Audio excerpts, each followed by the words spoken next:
Hello दोस्तों। आज जो मैं आपको कहानी सुनाने जा रही हूँ वो है सौतेली बहन की कहानी। तो चलो कहानी शुरू करते हैं। लखनऊपुर के राज्य में कोमल नामी लड़की अपने पति नंदन के साथ रहती थी। नंदन का कोई बहन भाई नहीं था, जबकि कोमल की एक सौतेली बहन गोपी थी, जो कोमल की माँ की मृत्यु के बाद उसके बाप शंकर की दूसरी बीवी राधा से हुई थी।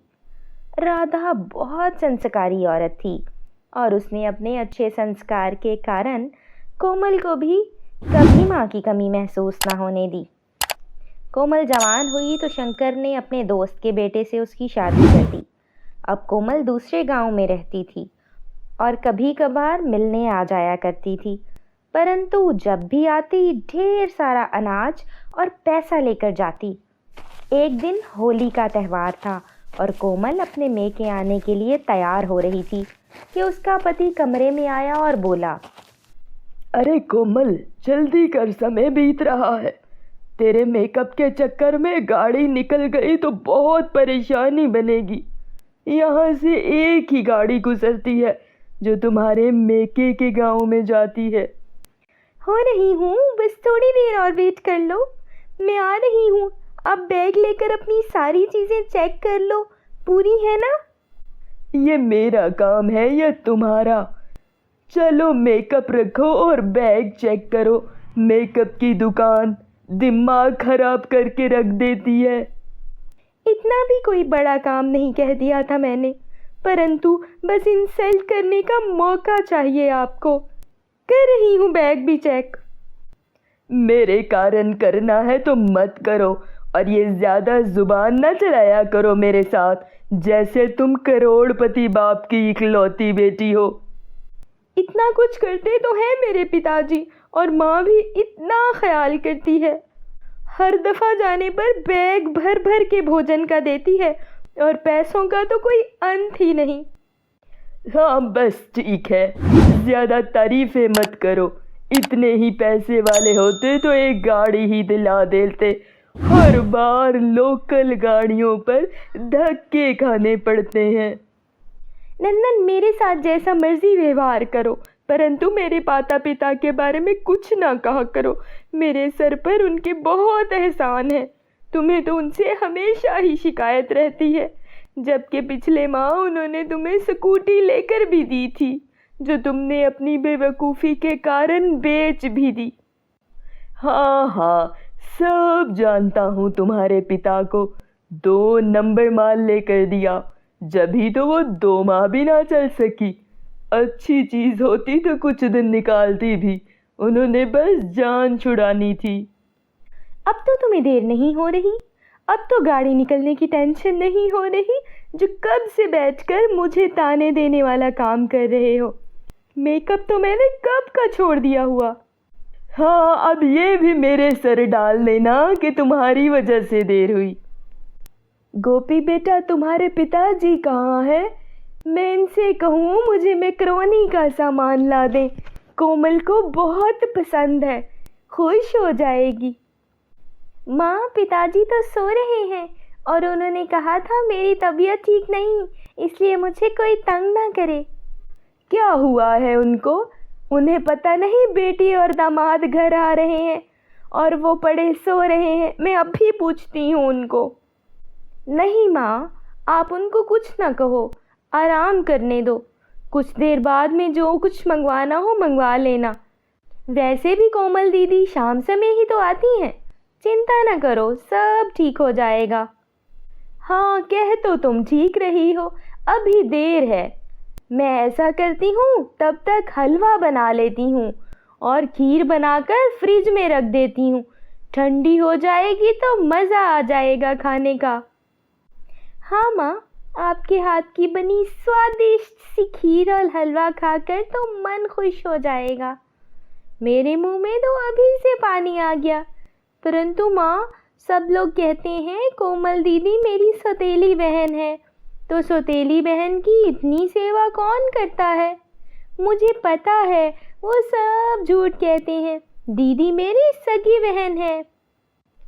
तुम लोग राधा की बात पर ध्यान ना दिया करो, जाओ और जाकर होली के लिए कपड़े प्रेस करके रख दो ताकि कल को परेशानी ना बने। वह गोपी कपड़े प्रेस करने चली जाती है और राधा शंकर के कमरे में चली जाती है। गोपी कपड़े प्रेस करके घर से बाहर चली जाती है। ऐसे ही वो बैठी कोमल के बारे में सोच रही थी कि कोमल और नंदन भी आ जाते हैं। अरे गोपी, इधर क्यों बैठी हो? सब ठीक तो है ना? कोमल दीदी, आप आ गई। नंदन जीजू, कैसे हैं आप? चलिए घर चलते हैं, माँ पापा वेट कर रहे होंगे। वो तीनों घर की ओर चल देते हैं। जैसे ही वो घर पहुंचते हैं तो राधा रो रही थी।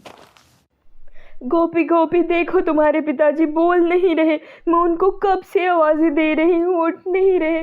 उन्हें पता नहीं क्या हो गया है। कोमल देखो, ये बोल नहीं रहे। पिताजी पिताजी, क्या हुआ आपको? नंदन, डॉक्टर को कॉल करो। कोमल, शंकर अंकल मर चुके हैं। किसी डॉक्टर को कॉल करने की ज़रूरत नहीं। शंकर को मरे काफ़ी दिन गुजर जाते हैं। कोमल और नंदन भी उधर ही थे। राधा की तबीयत भी ठीक नहीं रहती थी। कुछ दिन गुजरते हैं तो राधा भी मर जाती है। पीछे गोपी अकेली रह जाती है। अब नंदन को सारी जायदाद पर कब्जा करने का मौका मिल जाता है। वो कोमल के पास जाता है और कहता है, कोमल देखो, अब शंकर अंकल और राधा इस दुनिया में नहीं रहे तो गोपी भी हमारी जिम्मेदारी है। मैं चाहता हूँ हम अपना घर छोड़कर यहाँ ही शिफ्ट हो जाते हैं ताकि किसी प्रकार का कोई मसला ना बने। नहीं नंदन, मैं अपने घर में रहना चाहती हूँ। ये गांव वाले सारे लोग बातें करते हैं। मैं किसी को बात करने का मौका नहीं देना चाहती। तुम्हारा दिमाग खराब है। गोपी को यहाँ अकेला छोड़कर जाना चाहती हो? नहीं, मैं गोपी को भी अपने साथ ले जाऊंगी। वो हमारे घर में हमारे साथ रहेगी। मैं तुम्हारी बहन को अपने घर नहीं रखूंगा, आई समझ? ना ही मैं बिजनेसमैन हूँ जो किसी भी अनाथ लड़की का बोझ अपने सर पर लाद ले। कोमल और नंदन दोनों बातें कर रहे थे कि गोपी उनकी बातें सुन लेती है। वो उनके पास आती है और कहती है, नंदन भैया और कोमल दीदी, आप दोनों को मेरी चिंता करने की कोई ज़रूरत नहीं। मैं अपना ख्याल खुद रख सकती हूँ और मुझे किसी के घर रहने की भी ज़रूरत नहीं। मेरे पिताजी मेरे लिए बहुत कुछ छोड़ कर मरे हैं। बाप रे बाप, आजकल का दौर कैसा दौर है और ये अकेली रहना चाहती है। चलो भाई, हमें क्या, रहो अकेली।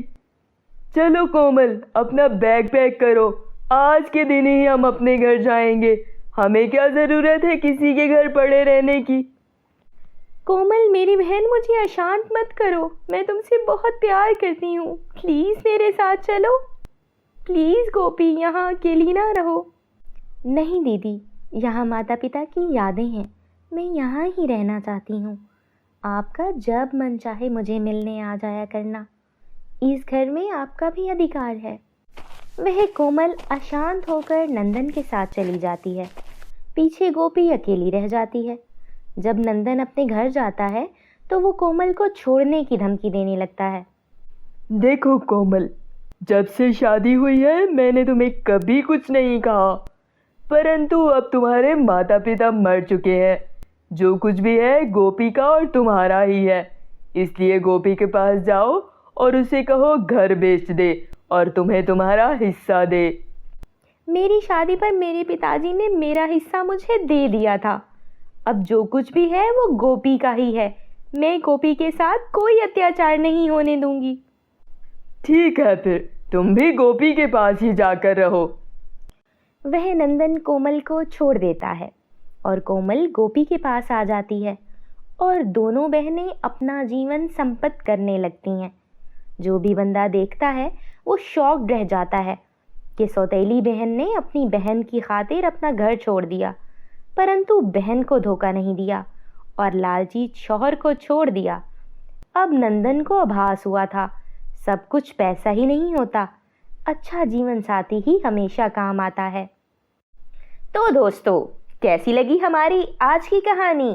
अगर कहानी अच्छी लगी हो तो उसे लाइक कर दें और चैनल को सब्सक्राइब कर दें ताकि आप अच्छी अच्छी कहानियाँ सुन सकें।